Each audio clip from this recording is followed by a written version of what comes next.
Hello, friends and relatives. How are you?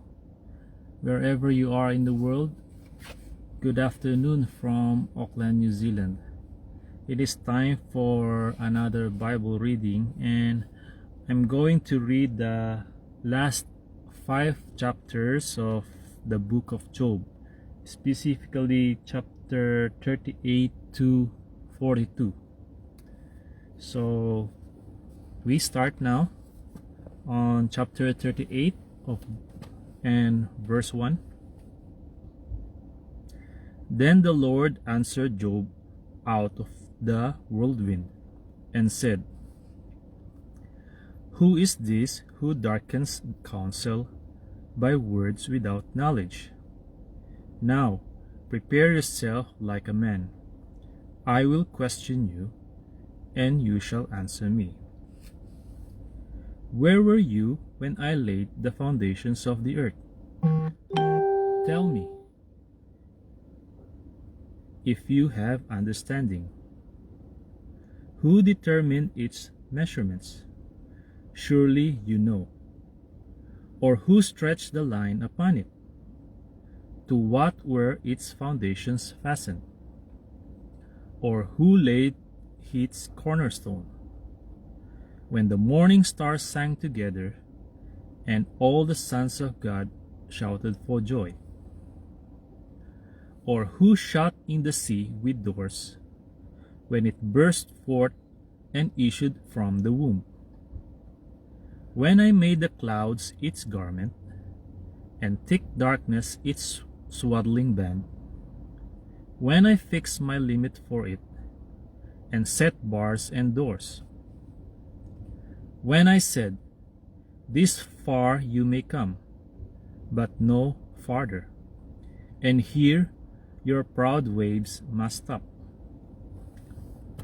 Have you commanded the morning since your days began, and caused the dawn to know its place, that it might take hold of the ends of the earth, and the wicked be shaken out of it?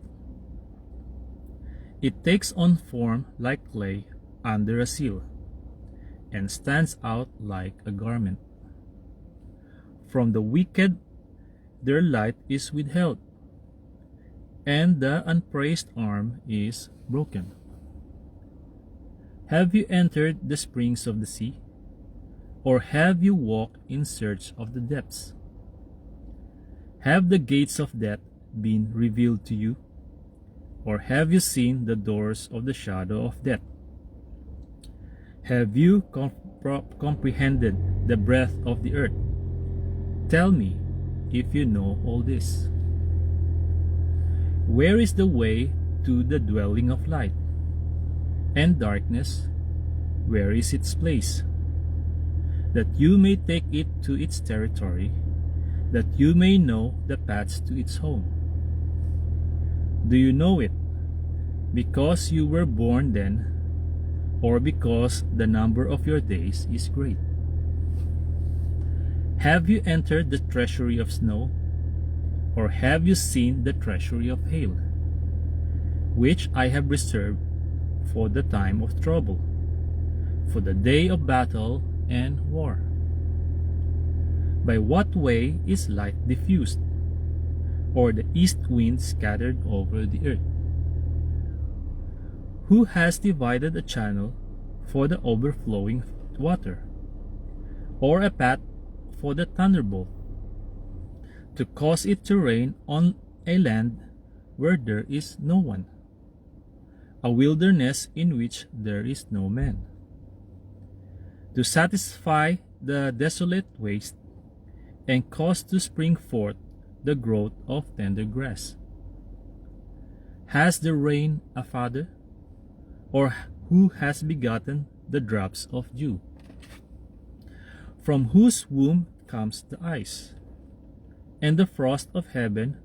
Who gives its birth? Who gives it birth?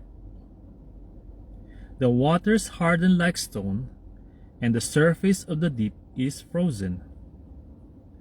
Can you bind the cluster of the Pleiades or loose the belt of Orion? Can you bring out Mazzaroth in its season? Or can you guide the great bear with its cubs? Do you know the ordinances of the heavens? Can you set their dominion over the earth? Can you lift up your voice to the clouds, that an abundance of water may cover you? Can you send out lightnings, that they may go, and say to you, Here we are? Who has put wisdom in the mind? Or who has given understanding to the heart? Who can number the clouds by wisdom? Or who can pour out the bottles of heaven? When the dust hardens in clumps, and the clods cling together, can you hunt the prey for the lion, or satisfy the appetite of the young lions?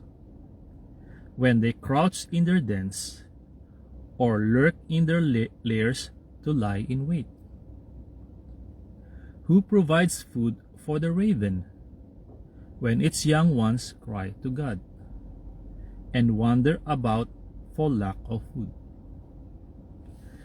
So we carry on chapter 39, starting on verse 1.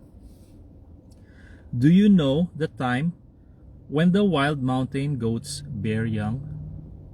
Or can you mark when the deer gives birth?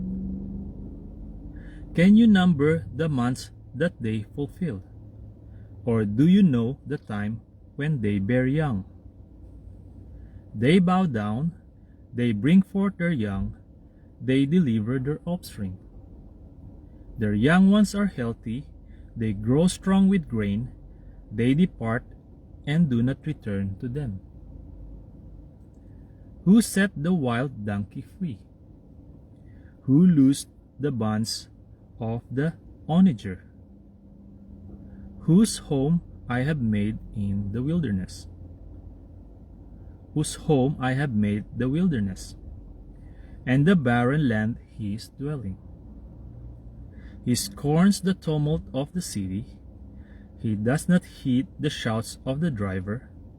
The range of the mountains is his pasture, and he searches after every green thing. Will the wild ox be willing to serve you? Will he bed by your manger? Can you bind the wild ox in the furrow with ropes? Or will he plow the valleys behind you? Will you trust him because his strength is great? Or will you leave your labor to him? Will you trust him to bring home your grain, and gather it to your threshing floor? The wings of the ostrich wave proudly, but are her wings and pinions like the kindly stork's?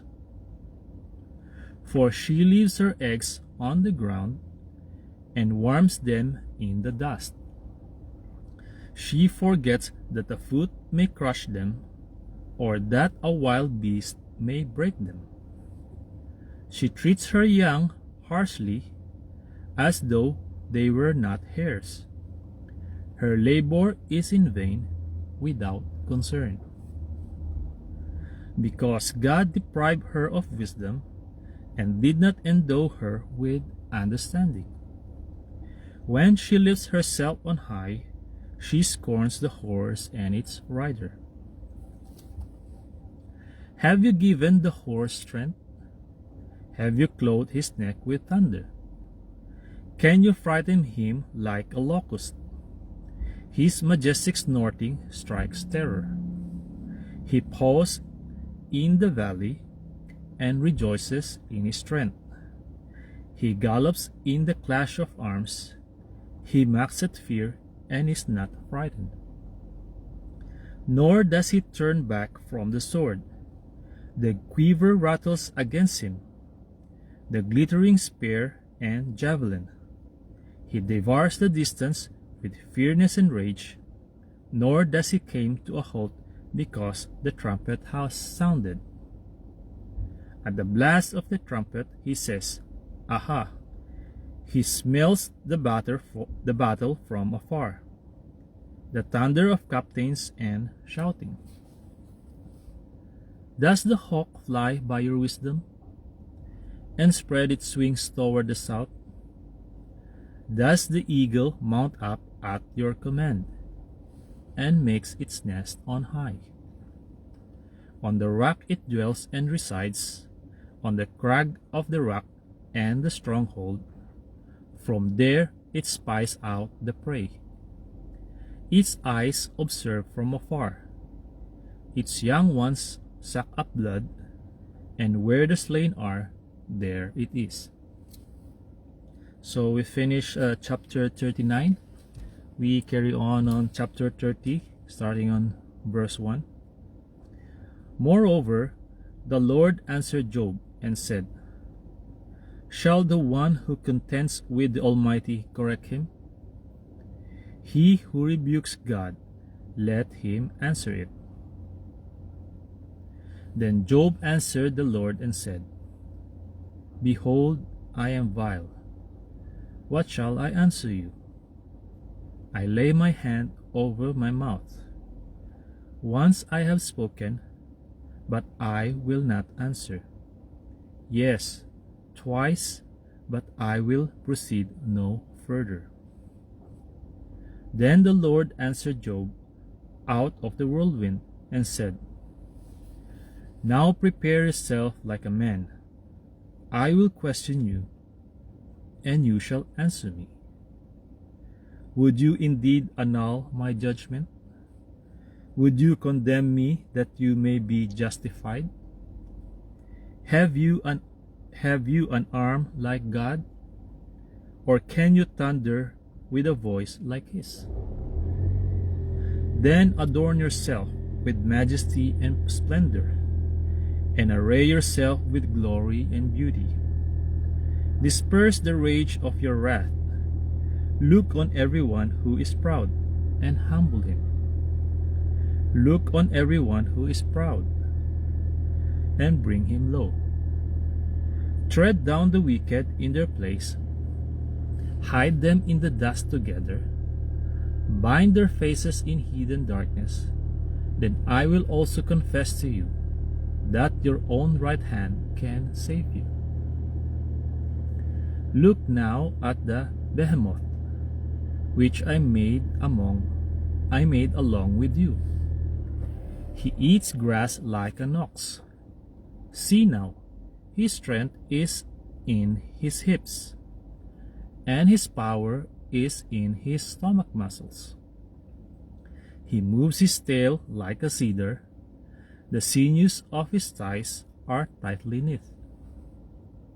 His bones are like beams of bronze, his ribs like bars of iron. He is the first of the ways of God. Only he who made him can bring near his sword. Surely the mountains yield food for him, and all the beasts of the field play there.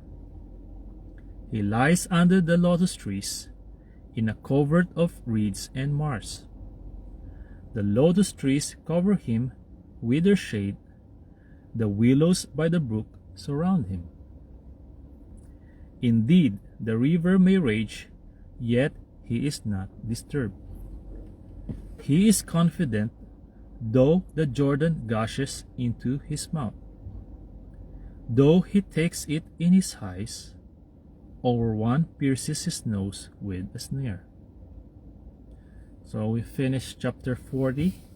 We carry on chapter 42, starting on verse 1. Can you draw out Leviathan with a hook, or snare his tongue with a line which you lower? Can you put a reed through his nose, or pierce his jaw with a hook? Will he make many supplications to you? Will he speak softly to you? Will he make a covenant with you? Will you take him as a servant forever? Will you play with him as with a bird, or will you leash him for your maidens? Will your companions make a banquet of him? Will they apportion him among the merchants? Can you fill his skin with harpoons, or his head with fishing spears?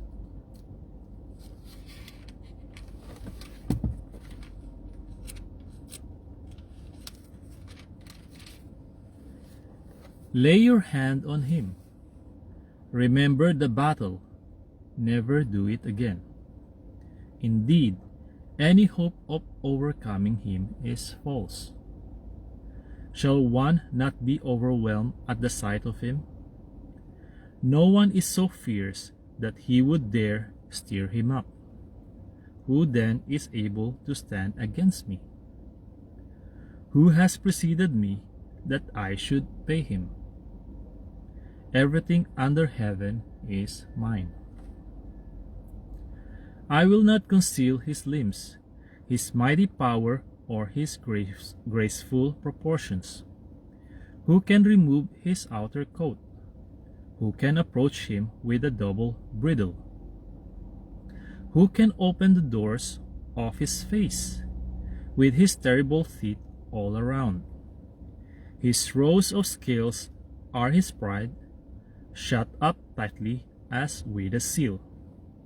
One is so near another that no air can come between them.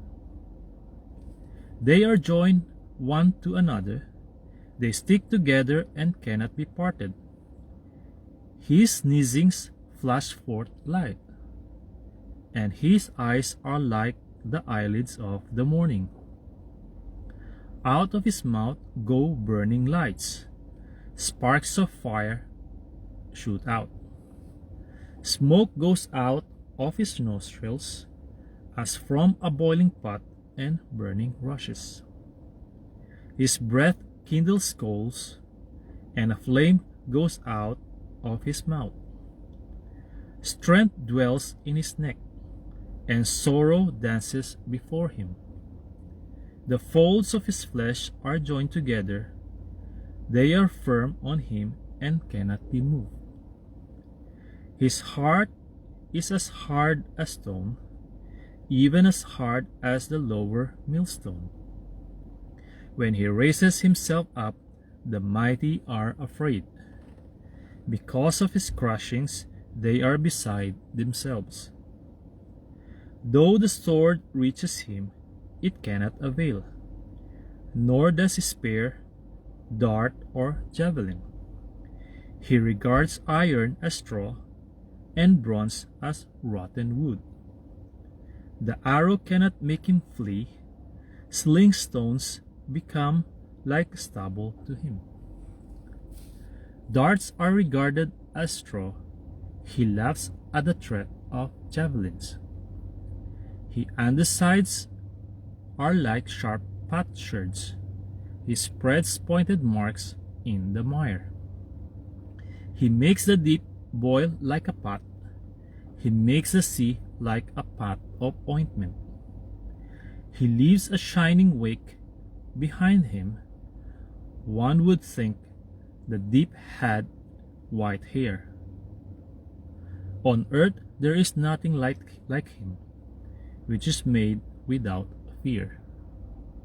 He beholds every high thing. He is king over all the children of pride. So we finished chapter 41. We finished chapter 42 now, starting on verse 1. Then Job answered the Lord and said, I know that you can do everything, that no purpose of yours can be withheld from you. You ask, who is this who hides counsel without knowledge? Therefore, I have uttered what I did not understand, things too wonderful for me, which I do not know. Listen, please, and let me speak. You said, I will question you, and you shall answer me. I have heard of you by the hearing of the ear, but now my eye sees you. Therefore I abhor myself, and repent in dust and ashes. And so it was, after the Lord had spoken these words to Job, that the Lord said to Eliphaz the Temanite, My wrath is aroused against you and your 2 friends, for you have not spoken of me what is right, as my servant Job has. Now, therefore, take for yourselves 7 bulls and 7 rams, go to my servant Job, and offer up for yourselves a burnt offering. And my servant Job shall pray for you. For I will accept him, lest I deal with you according to your folly. Because you have not spoken of me what is right, as my servant Job has. So Eliphaz the Temanite, and Bildad the Shuhite, and Zophar the Naamathite went and did as the Lord commanded them, for the Lord had accepted Job. And the Lord restored Job's losses when he prayed for his friends. Indeed, the Lord gave Job twice as much as he had before. Then all his brothers, all his sisters, and all those who have been his acquaintances before came to him and ate food with him in his house, and they consoled him and comforted him for all the adversity that the Lord had brought upon him.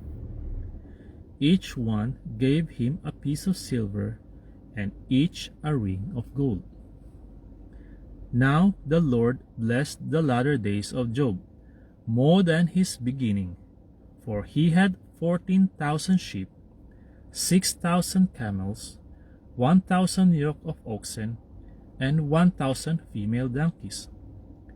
He also had 7 sons and 3 daughters, and he called the name of the first Jemimah, the name of the second Keziah, and the name of the third Keren Hapuk.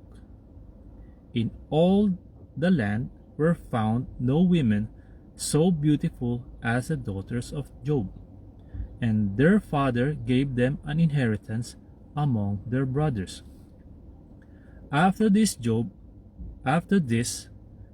lived 140 years, and saw his children and grandchildren for 4 generations. So Job died old and full of days. Okay, friends and relatives, that's all for now.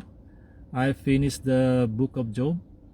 But before I go, if you think my Bible reading will benefit you and your beloved friends, then I would like to request you to please feel free to share it in your profile. In that way, the Word of God will spread and be heard from every part of the earth. Thank you very much for listening. God bless you all. To God be the glory, honor, and highest praise. See you on my next Bible reading. Bye-bye.